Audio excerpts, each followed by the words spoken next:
Hey, here's something really funny, Lewis. Last Friday, I received a tweet, and I want to put that tweet up for people who are watching with us from Gael C, saying, a caller on Thom Hartmann today said you're so mad at the DNC that you might vote for Trump.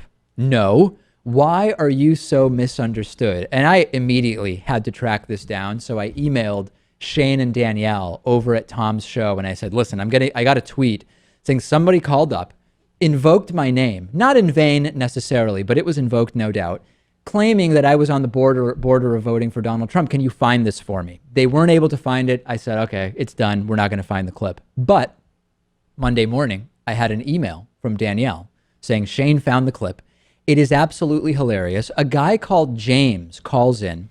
It's about a 4.5-minute long phone call. I'm not going to play the whole thing for you. The entire call is mostly about medical theft, undocumented immigration, etc. I'll just play the first few seconds to give you a sense of the beginning of the call, okay? Hey, Tom, you might actually have the first conniption on live TV because I'm a burner that's now going to vote for Trump. Well, I wish you well with that. It's just been. You gonna have fun in your jail cell next year? That's pretty bad to say because I work in the medical field and I testified at the Georgia Congress and they cut TRICARE to shore up what I call illegal care, and I get handed fake IDs with no. So it goes on and on like this for 4 minutes, different topics. This guy James is going on and on. Longer call than you would normally hear on Tom's show. It starts to get to the end of the call. And the guy mentions, hey, the other day, David Pakman almost exploded and yelled out that he's going to support Donald Trump. And the best part is Tom's reaction. You'll hear the confusion in Tom's voice, but if you're also watching with us, you'll see this look on Tom's face of total and utter confusion where he has no clue what this guy is talking about. And he did something that he's actually very good at, which is sort of casually hanging up on the caller while he's saying, I have no clue what you're talking about. Let's take a look. Listen, watch. It's amazing.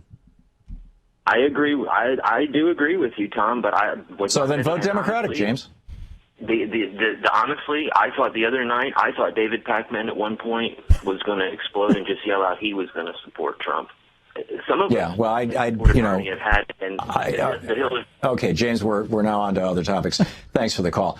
David's a good guy, but I have no idea what you're talking about. What do you think of that, Lewis? I mean, it's just amazing, right? What on earth was that guy talking about? I'm trying to remember what that might have been. I mean, it was, I think, related to my rant about how ridiculous and dishonest what the DNC did was. Yeah, and there's no denying that. But at no point did you ever say, I'm even considering voting for Trump. I think I actually said the opposite, Rachel, which is let's not get confused that because of what the DNC did, Donald Trump would be better for the country. I think I actually went out of my way to make it clear that we still should not be voting for Donald Trump.